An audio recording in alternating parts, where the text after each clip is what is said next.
Ariana Grande fragrances have generated over $1 billion in cumulative retail sales since launch. So we're talking about pretty big numbers here.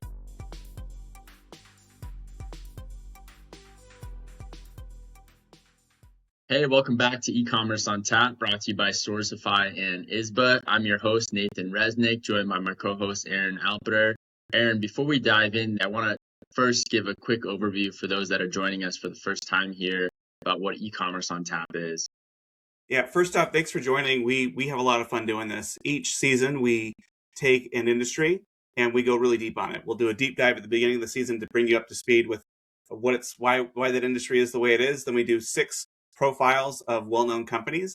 Then we have a founder interview at the end. And so this is our last episode for this season in terms of a deep dive. And I'm really excited for this one.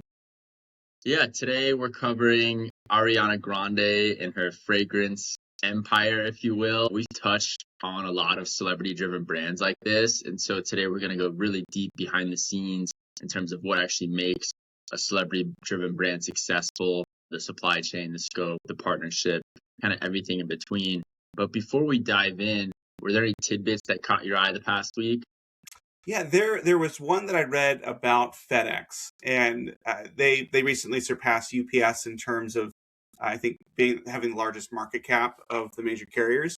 But what really caught me with this article I read was about their full-on, full-throated embrace of agentic workforces. And so they've been using AI for a long time to help figure out, like software development and delivery routes and stuff like that.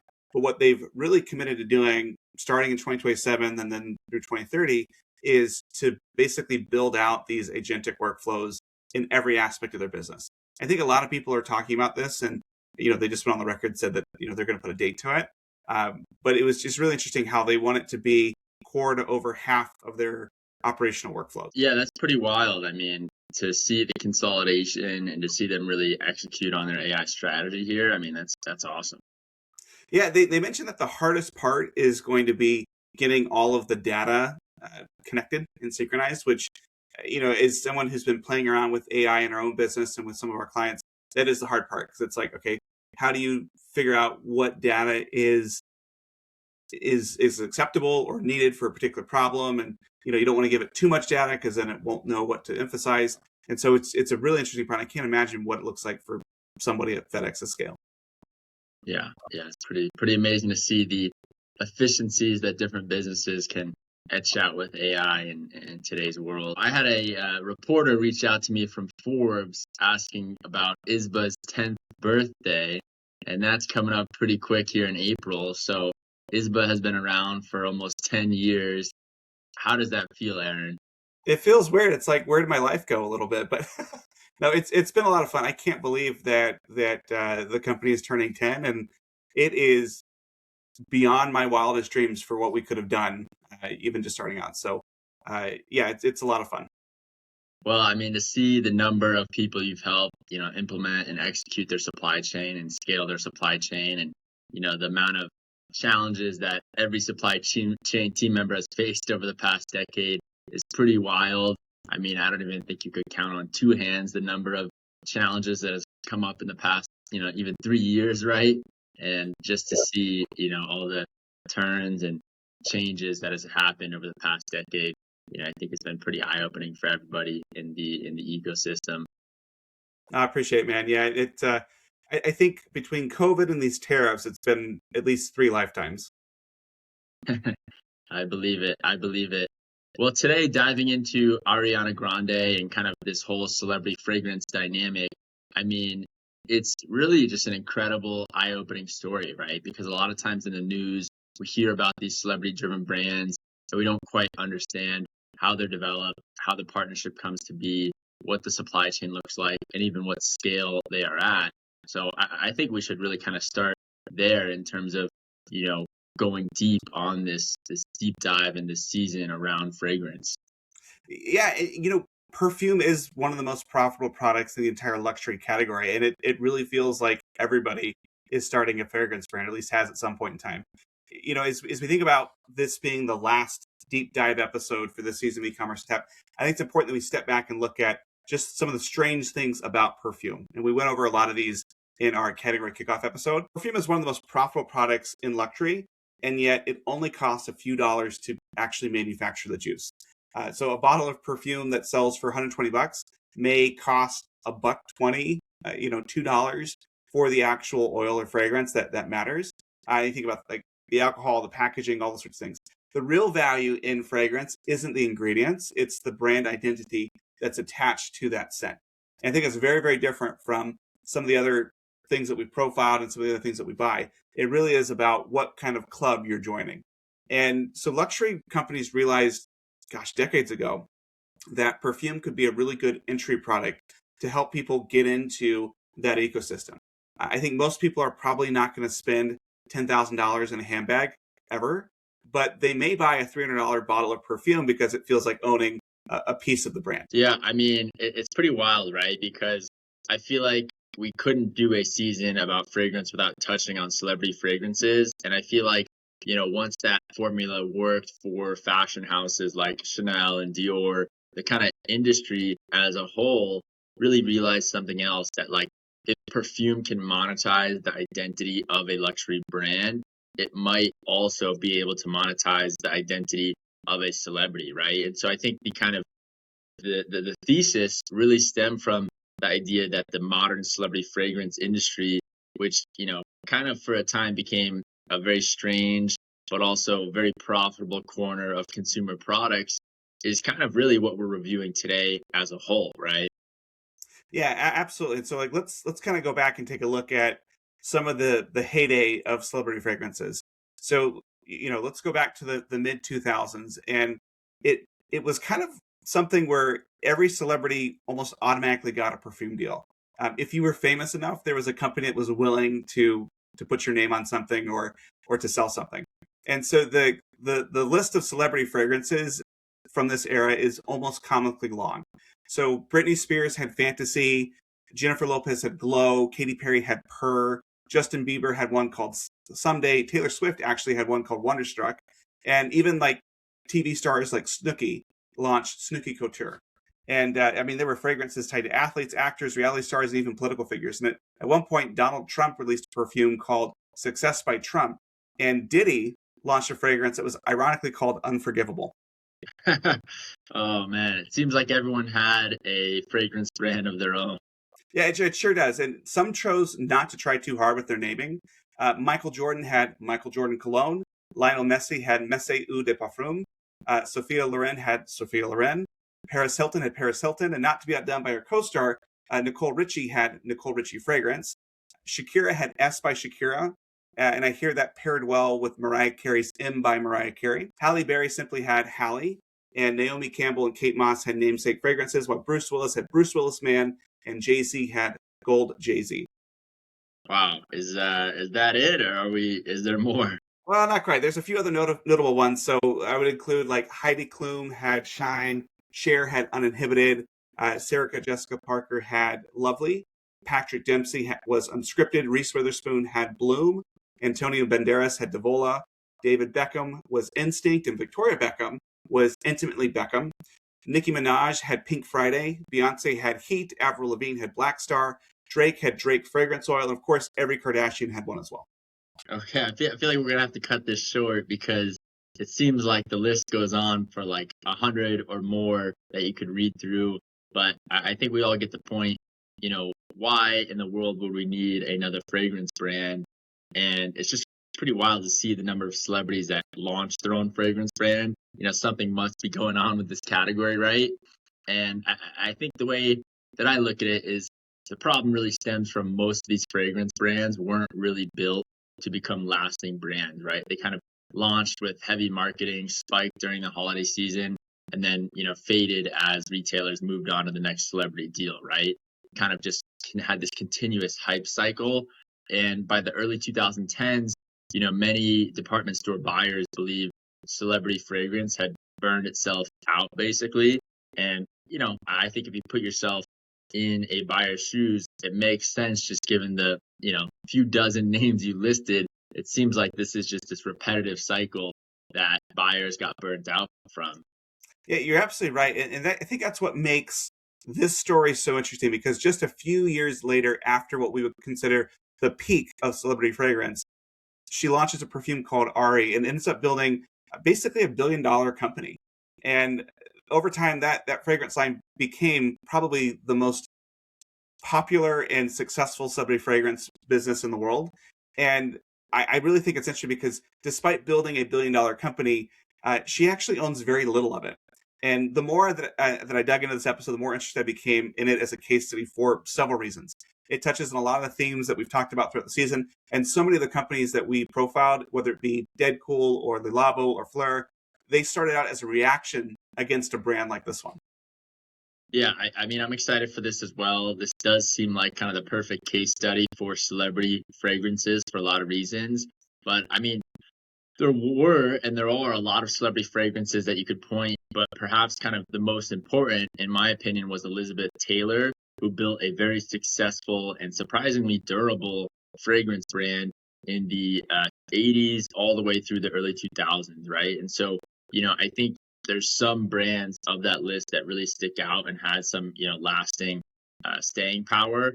But, for our purposes of this episode, we're really going to focus and hone in on kind of the post-internet celebrity fragrance industry, which I think really begins kind of in the early 2000s when Jennifer Lopez, gotta love J-Lo, right, launches Glow in 2002.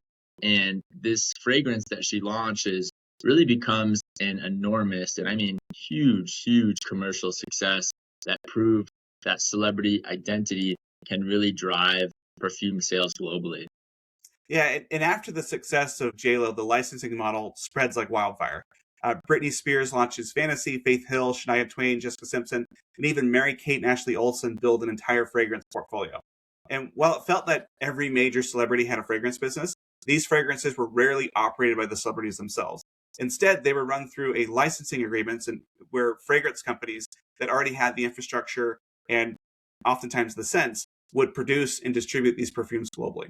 And in fact, there's this kind of like entire industrial fragrance complex out there that we would into a little bit during the kickoff episode that's worth revisiting. And so, behind the scenes, the perfume industry is dominated by only a handful of companies that design most of the scents and formulas that are used around the world.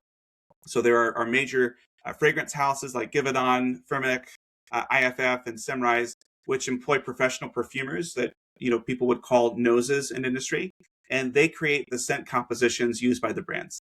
And these formulas move through a global supply chain. Fragrance oils are typically produced in places like Grasse in France or Switzerland and Germany before being bottled and distributed globally. And the packaging, the bottle manufacturing, the filling can take place in Europe, United States, and even parts of Asia. And sitting between the celebrity and that infrastructure are licensing companies such as Coty, Interparfums, Parlux, and Lux brands. And these firms handle the product development, the manufacturing, the marketing, and the retail distribution. Before digging into the fragrance, I think it's important we dig into the celebrity. So why don't you give us a quick biography of who Ariana Grande is? Yeah, I thought Ariana Grande was always a pop star. I didn't quite realize she actually, had a big breakthrough originally on TV, right? So in 2010, she was cast as Kat Valentine on the Nickelodeon teen sitcom Victorious. And, this was really young in her career, right? I mean, she was born in 1993 in Florida and began performing at a young age and kind of really first stepped foot actually on Broadway at age 15. So, before her big break on kind of this teen sitcom show, she was more focused on Broadway and musicals. But after Victorious ended in 2013, she kind of continued the role in a spin-off series called Sam and Cat, and really, I think, expanded her visibility amongst teen viewers. At the same time, though, kind of, at first behind the scenes, she was, really preparing for a music career, right? She was influenced by artists like Mariah Carey, Whitney Houston, and Madonna, and she kind of developed this pop and R&B style built around, this kind of really strong vocal range and whistle tones. And so in 2013, at age 20, she released her debut studio album, Yours Truly. I don't know if you remember that coming out, Aaron, but that was a hit. I remember the date in 2013, Yours Truly. That was That was pretty incredible. And really, I mean, to be honest, the album just, I think, blew everybody away. It shocked the world. It was number one on the Billboard 200 and became a major hit globally. And I think in general, critics really praised for her vocal performance. And, many did compare her voice to kind of classic pop and R&B singers. So, after her album release, her fame really skyrocketed, and even further into 2014 with her second album, I think kind of making that transformation official from teen sitcom star to kind of more of a now full-scale pop superstar. Yeah, she became one of the defining artists of the mid 2010s. And by this point, she had become such a powerful presence, not only in music, but in youth culture and in social media. And she had a very distinctive aesthetic. So the high ponytail, the retro and style pop sound, this glamorous image, it made her very instantly recognizable. And, her tens of millions of followers online didn't hurt either. And so she was widely seen as a incredibly influential young celebrity of her generation and just ripe for a fragrance deal. And so she decided to enter the market in 2015. And by the time she launched her first perfume, Ari, by Ariana Grande, she had already built a global fan base through TV and chart and this personal brand. And the fragrance really capitalized on this. It was popular with young consumers, and it marked the beginning of what would become one of the most successful celebrity fragrance brands in the modern era. Yeah, at the time, celebrity fragrance was actually a declining category, right? And I think most retailers were cautious about new launches. I mean, it kind of actually looked like the worst time to launch if you think about it, because lines from Pharrell Williams or Lady Gaga kind of really were just becoming a collector's item on eBay.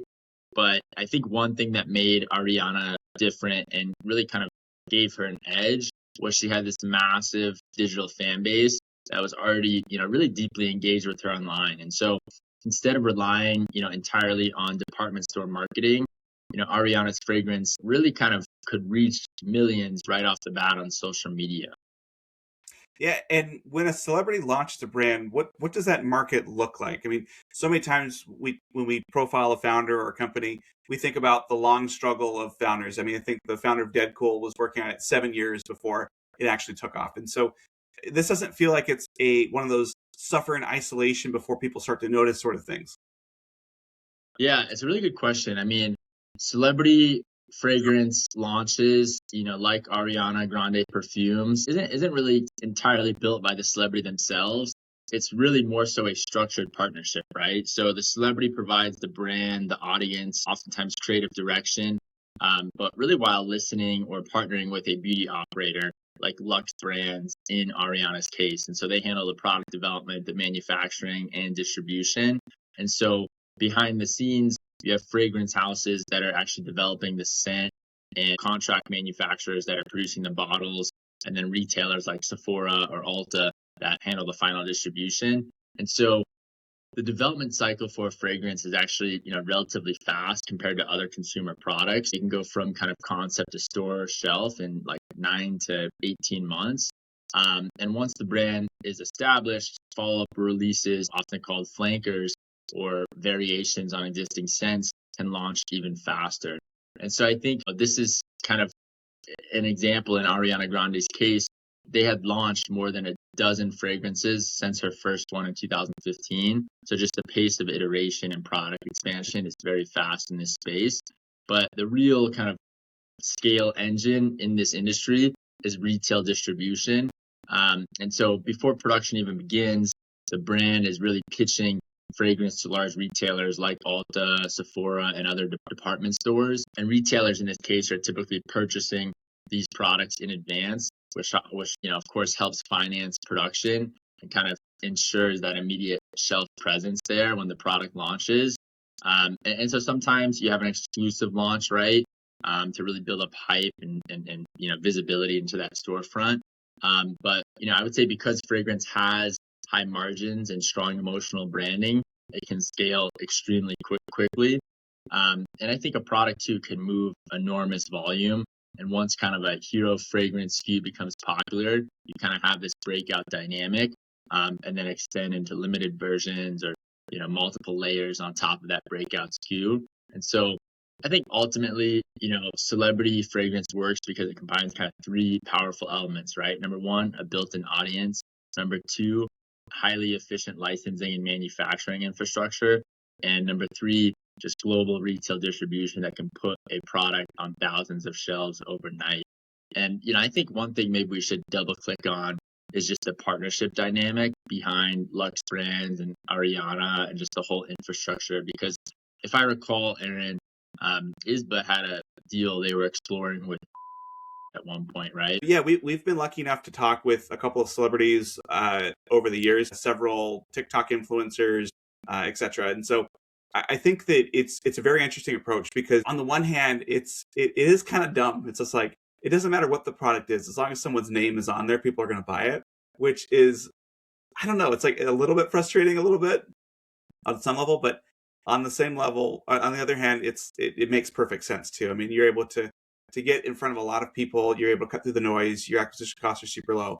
And so why wouldn't you? I mean, this is why you've kind of looked at this. But yeah, we've been able to work with several celebrities and celebrity brands. And sometimes you kind of go back and forth between, are you going to partner with this licensing deal or are you going to go back and build something and operate it yourself? And it usually becomes, more of an equity play. And I think that we'll get into that in a little bit more later on in the episode. Yeah, I mean, it's always an interesting dynamic, right? And just the kind of reach and volume that a lot of these celebrities can drive make it very exciting for, companies like Luxe Brands or distributors and their retail partners. Yeah. Coming back to Ariana, I mean, she was really just one of the the countless faces who had launched a celebrity brand until 2018. And that's when they released a fragrance called Cloud. And fragrance reviewers started to compare the scent to Baccarat Rouge 540, which is a luxury perfume, and it can cost hundreds of dollars per bottle. And the comparison spread across the fragrance industry online, where they started creating this really powerful narrative that this $60 perfume smelled very similar to a $300 luxury fragrance. And so once TikTok and YouTube fragrance communities amplified the comparison, Cloud became one of the most popular perfumes in mass prestige retail. And again, like I love this episode because there's so many case studies, and this is another one where Ariana shows that another element of fragrance is this dupe culture and this attention of taking a very well-known, very distinct, very expensive perfume and trying to create something that is very much the same. Yeah, I mean, who doesn't love a good knockoff, right? Yeah, well, this strategy worked out really well, and it led to another good case study in terms of how fragrance brands are typically built around this concept of hero scents, because Cloud became the hero scent. Do you want to walk us through that one? Yeah, I mean, so I would say typically successful traditional perfume brands usually revolve around a hero scent, right? So like you think about Chanel No. 5, right? That's probably like one of the most popular hero scents ever. And I think once a hero scent emerges, typically the brands expand around it with flankers, kind of variations of that original scent. And so Cloud eventually, like you said, becomes the hero scent for Ariana's fragrance line and follows just this pretty rapid brand expansion and sustains long-term sales. And so I think this really ends up being a huge boom to their business. Industry reports suggest Ariana Grande fragrances have generated over $1 billion in cumulative retail sales since launch. So, we're talking about pretty big numbers here in terms of, retail sales.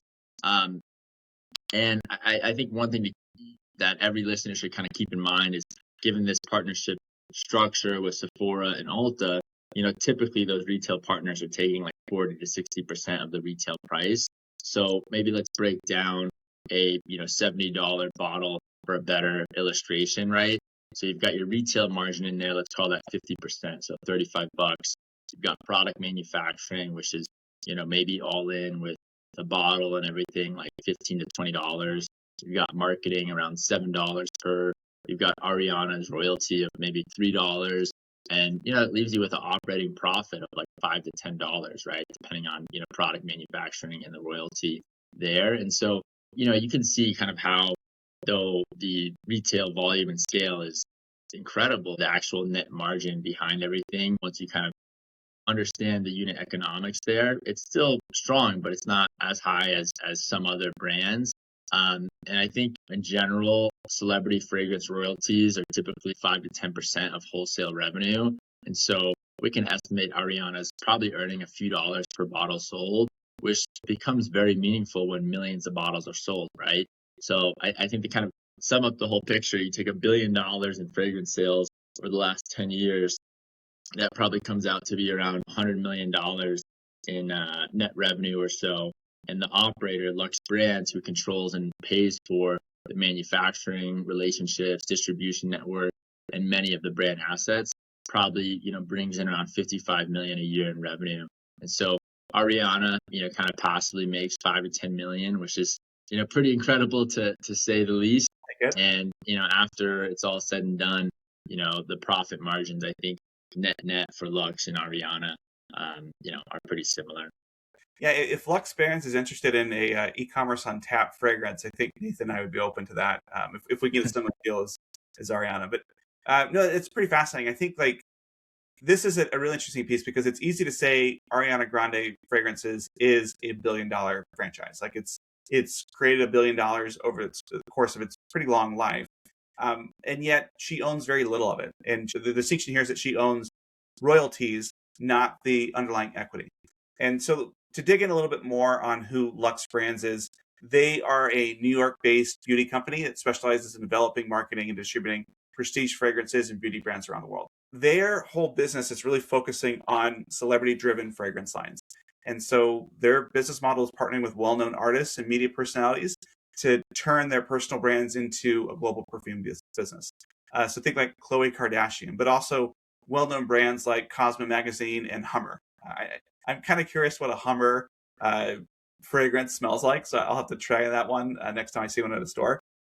But Lux was really started and has this perceived edge in terms of being able to tell a good brand story, their design, their digital marketing. And they work with fragrance manufacturers and retailers to create products that resonate with younger consumers and global fan bases.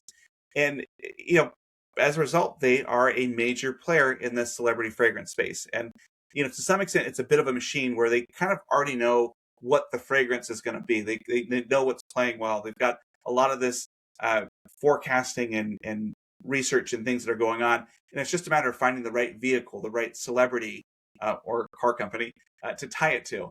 And so I'm serious. If Lux Brands wants to give us a call, we'll give you an exclusive deal, e-commerce on tap. Nathan and I would gladly split $5 to $10 million a year. Yeah, that's for sure. We'll drop our number in the show notes. Now, wait, doesn't Ariana have another beauty brand? Yes, she does. So she launched a cosmetics company called REM Beauty in 2021. She initially did this in partnership with a company called Former Brands, who went bankrupt in 2023, and then she basically bought back most of those assets in bankruptcy. So she's got one business that she owns a lot in, and one that she probably doesn't own anything. Yeah, I mean, pretty wild distinction, right? And I think it's kind of interesting. At first, I was wondering if they are affiliated with each other, but when you look at the websites, they are very, different in terms of aesthetic, right? The fragrance brand is really just pictures of her, while, REM doesn't really have pictures of her and kind of only pays slight homage to her by promoting a line of Wicked inspired products. So if you go to kind of arianagrandefragrances.com versus rembeauty.com, it's quite a bit different, honestly, and you can really tell it's very different, actually. So for those of you who are on YouTube, we encourage you to go and look at it. I mean, we just got them up side by side, and yeah, I mean, Ariana Grande Fragrances, it's just Ariana. She is the brand, which makes sense for that type of business, especially how Lux Brands is running it. But REM, I mean, they've got no pictures of Ariana. It's a lot of UGC. Yeah, it's very interesting here. I mean, there's the Wicked thing you were talking about, but even just the aesthetics are very, very different from each other. You would almost think that, like, okay, maybe they would coordinate a little bit on colors or styling or things like that. But these are inherently two very different brands that have a common celebrity. Yeah, it's pretty wild. It's very, very different. Yeah, it's really interesting because even though they're not affiliated at all, other than Ariana's involvement, once again, this is a great case study of another trend in celebrity consumer products.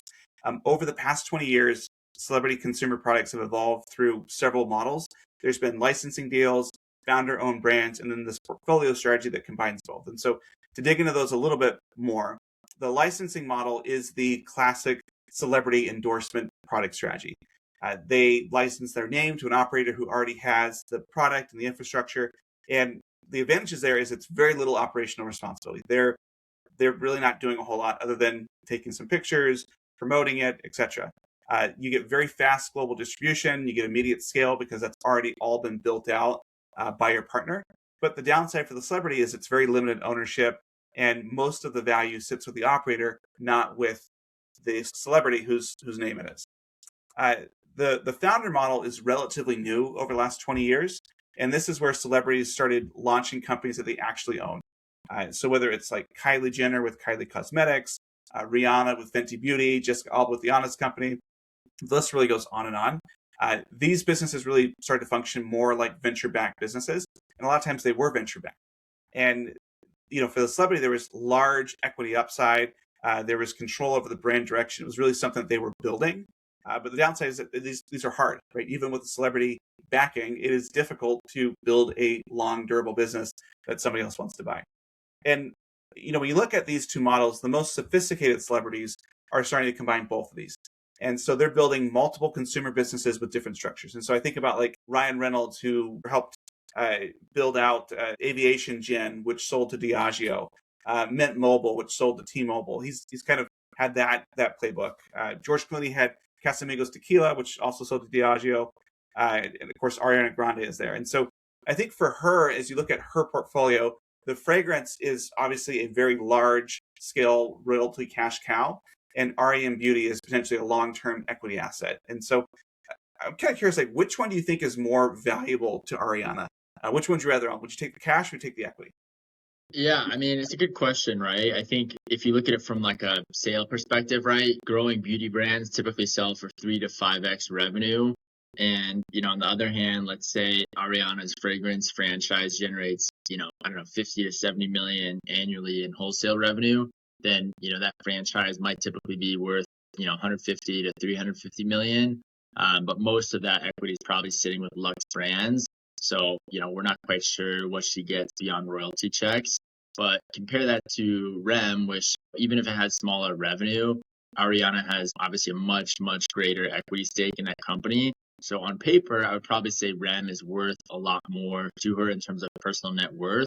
But while REM generates the equity value, her fragrance partnership really generates maybe stronger cash flow, right? I'd be surprised if she's pulling out, 10 million a year from REM Beauty. And so I think even though the ownership isn't affiliated with one another, it's quite possible that, Ariana was using, some of the cash flow and experiences from the fragrance brand to, help grow and invest in her cosmetics brand. I mean, do you think the fragrance brand will be sold soon? What do you think kind of the thoughts are there? I mean, it could be, but I think that Ariana's royalty checks probably won't change. So it's more of a question and a thought process for Lux Brands. And like, look, there are a couple strategic buyers that are out there, but it's going to be the other usual suspects like Coty and Puig and LVMH. But I think like Inter Parfums, who's one of the ones we mentioned earlier, who is really big on licensing and normally does these sorts of things. They're doing it with brands like Jimmy Choo and Montblanc and Coach. So they're more on the brand side, the luxury house side. I mean, I could see maybe them selling that sort of stuff. But I mean, Lux Brands is a good thing going right now. It's probably a meaningful part of their revenue, and probably one of the pitches that they have for why other celebrities should do projects with them is they can point to and say, look what we've done with Ariana. And so I don't think it makes sense for Lux to sell unless they wanted to sell the entire business and the founders want to cash out. Yeah, I mean, it's just a really interesting dynamic with these celebrity-driven fragrance brands.